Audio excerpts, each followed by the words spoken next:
Now, here's the thing that I really wanted to drive this point home is that why it's the next great marketing medium, okay?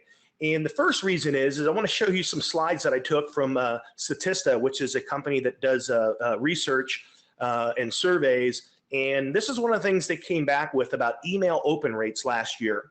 And what this particular slide is trying to show you is the difference between no personalization in your email, the subject line only, message only, and then both. But what I find most interesting about this is that even the one that does the best, which is message only personalized, you see an open rate there of 18.8%. Now, what that basically means is that if you're paying money for your leads to go into your autoresponder, and let's say that you're paying $3 for them, you're essentially paying 5 times that just to get someone to open your emails. And so email open rates have been on the steady decline for quite some time. As you can see here, it's on its way down year after year, a few years behind us, and projections going forward, email usage growth is continuing to decline. Now, this particular slide, I think, says it in an interesting way. Spam rates are actually declining. And no, it's not because of spam filters. It's because spammers know they're not getting the return on their investment the way they used to. So at the same time here, we know Facebook users continue to grow. It hasn't even slowed down remotely. We can see here that Facebook is making more money per user. And the reason for this is that there are also more advertisers. There's more products being sold through Facebook. And there are now over 5 million advertisers on Facebook. This is up from just a couple of million just a year or two ago. So this means a couple of things that are a little disheartening. And one of them is that ad spend, your cost for an ad is going to continue to go up. In the past quarter alone, ad cost across the board went up 14%. And reach is going down. Well, why is that? Because more advertisers, so it's a bidding platform, and so cost is going to go up, but reach, there's only so many ads that can be served up. And the more ads that there are, you know, the reach is going to drop from there. Now, here's the important thing to remember, though. You're learning things now, especially through MLSP, that are going to make your marketing more effective. And so everyone is going to have the same challenge with cost and reach, but you're going to be able to maximize your marketing by some of the things you're learning, especially what you're going to learn tonight. Just one or two more of these slides. I geek out on these, but I know not everyone does.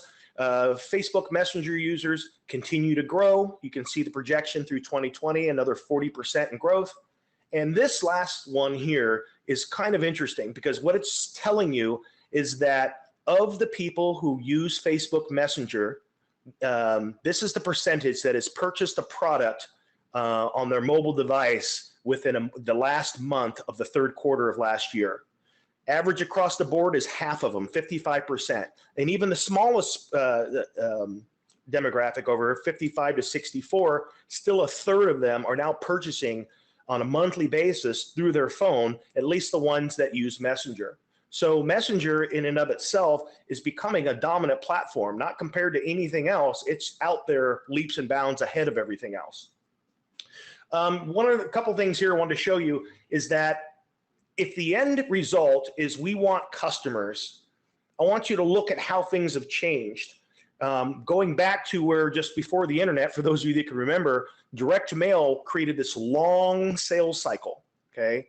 And then in the 90s and through the 2000s, we got email. Email shortened that sales cycle because we can put a message in front of people a lot faster. Well, with messenger marketing, we just jumped all the way to near direct contact.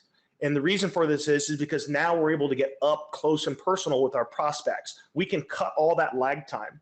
You can actually create an ad, and let's say that you know that you're home from work. If you still have a day job, you're home from 5 o'clock and you want to work till 8 o'clock in the evening working with prospects. You can do something on Facebook with ads called day parting, which means that your ad only runs between the hours that you designate. So if you say run these ads between 5 and 8, and these are messenger ads where the traffic is driving straight to Messenger, you can be on standby right there, ready to have real-time live conversations with your leads, okay? And so while some might say that the number one way is face-to-face. I think this might hit home. In most cases, it probably is, but there's other times where you could actually be in someone's face and actually have a text message be more effective. Real quickly here, I just wanted to explain the process from target audience on Facebook, just so you understand the progression.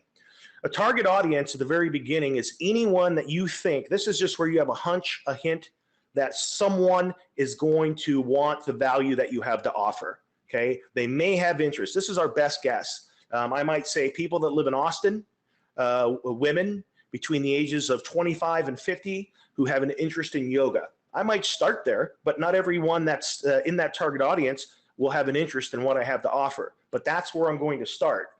From there, the person moves to a suspect. And a suspect is anyone from your target audience whose behavior indicates that they might have interest. A lead, and a lot of people put prospect here, but I say it's a lead, is when someone not only expressed interest, but you now have the means to communicate with them. Okay, today up to this point, it's pretty much been email or phone or some way where they've given you contact information, or perhaps it's even just a pixel where you know you can reach them again through ads. But for the most part, it's when you have contact information. And a prospect is when they've actually been pre-qualified. You know they have enough money to buy. You know they have enough desire, enough need, or whatever else qualifies your particular people to buy before they become a customer or client, which is someone that's given you money, okay? So the process for this going through email marketing in general is you start at the same place, Facebook audience or website visitor. They typically click your ad. Maybe they like your page. Maybe they engage your post or visit your website. That's where they become a suspect. By their behavior, they're kind of raising their hand. Now, they haven't raised their hand enough to give you their contact information yet. That usually comes next when they subscribe to your list by opting into a forum or calling you on the phone. And at that point, now you get to have a conversation with them, answer any questions that they have, and now this group of people is voted most likely to buy what you have to offer. Now, we're almost done and I'm about to jump into some live stuff, but I wanted to show you where messenger marketing shortcuts this process. Again, you start at the beginning here, Facebook audience or website visitor, whatever your target audience is, these are the people you think may have interest. From there, they still might click an ad, could be a messenger ad. They might click a website widget, and you're going to see those. That's just a thing that pops up on your screen or drops down or slides in. It's an overlay widget that is going to be something they can click to connect with you on Messenger. They could potentially scan a code from your page. You've seen those. It's got the profile image of your page surrounded by the dots and slashes in a circle around your image. A person scans that. That's one way for them to connect to Messenger. And as I mentioned earlier, leaving a Facebook comment or clicking on a Messenger referral URL. This is where things change, okay? So instead of you having to go to that lead process and creating an entire another step, you've eliminated all of those steps. Because with Facebook Messenger marketing, the moment that that suspect takes any of those actions, they have instantly become a lead because they're now connected with you through Messenger. It just cut out those other processes. Now, of course, you still have the ability to connect with them live or through automation. You could ask them some qualifying questions. You could automate the process of showing them a video so that by the time that you chat with them live, you have an idea of what type of lead they are. And now with Messenger functionality, you can do all of this.